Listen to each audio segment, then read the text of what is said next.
As Barack Obama gets set to make history by being sworn in as America's first black president, on this side of the border, it is the Canadian girl who's making all the news because she's been personally invited to the inauguration by the man himself. Tonight, Darryl Konynenbelt tells us why she was chosen to be one of the belles of the ball.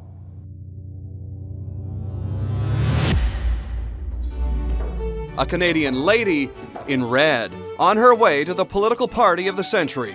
I am ecstatic. I can't wait. And her family? I am very excited for Nadia. I'm very proud of her. And so is Dad. Nadia is an excellent child. They are a family touched by a man that is being sworn in as America's first black president. To this Canadian family, Barack Obama represents much more than color. He represents a new international consciousness. And now their little girl will join the privileged who will not only watch history unfold, but will be part of it too.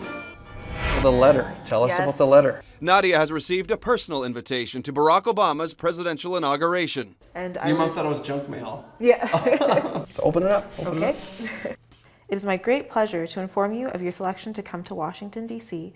as an inaugural scholar and take part in this historic occasion. The university student was personally invited by the U.S. Congressional Youth Leadership Council for impressive academic achievements and leadership. In other words, she's pretty smart. So I'm in my fourth year, Bachelor of Health Sciences program. And just like Obama, who lived and preached the spirit of volunteerism, Nadia, at just the tender age of 21, understands her own passion, the plight of public health. Within Canada, there's a big problem. We have a lot of physicians, but there's big problems with how they're located within the country, and that contributes to a lot of the problems with Canada and other countries recruiting from developing nations. Creatively, she enjoys two other passions, the violin, piano, yet another discipline. Nadia is playing a version of a song entitled Boston. The song's the creation of American rock band Augustana. It is a song about rising above adversity. Going against the tide is something Nadia's family knows all too well. Eastern Africa was the homeland of Nadia's father. But in the early 80s, as a young university medical student, religious and tribal differences forced John Oriama to flee. The issue of the day was what we wanted was more of a democratically elected government. When he fled to Canada, the government of the day denied him status. Saskatchewan said, "Go home."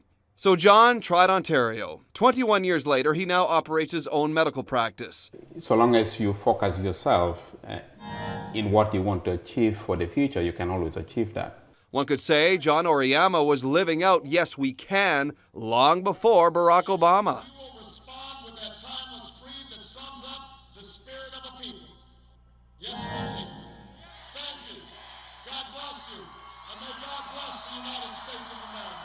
So why should a Canadian family like this care so much about an American president? We are all of the same ancestral background. We are the same Luo tribe.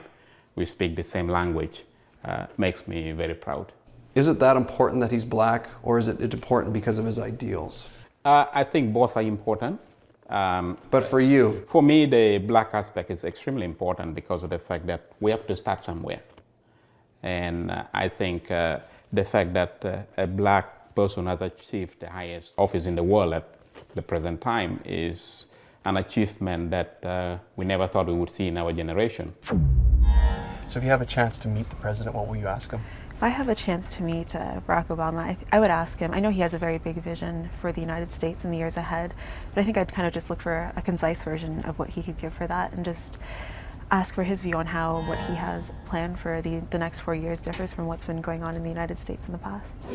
It's a coveted spot. The U.S. government only printed 250,000 tickets. Although they are free, the ticket demand has them carrying street value. One ticket broker selling his for more than $20,000. It's the hottest ticket in America, the golden ticket. U.S. officials expect the crowds will be remarkable. As many as 4 million people could watch, whatever the weather, and witness Obama take the presidential oath of office. I promise you, we as a people will get there. Nadia can do one better. She's also been invited to one of the presidential balls. And like any belle of the ball, she hopes her dress is the prettiest. Red was the color I had in mind, so once I had red, it was more just finding the dress, and I happened to see See a dress, I tried it on, and the fit, the style, everything was perfect. It just had a presidential feel to it for me. And if her academics got her this far, this young Canadian can also expect high marks for pageantry when she makes her debut in Washington.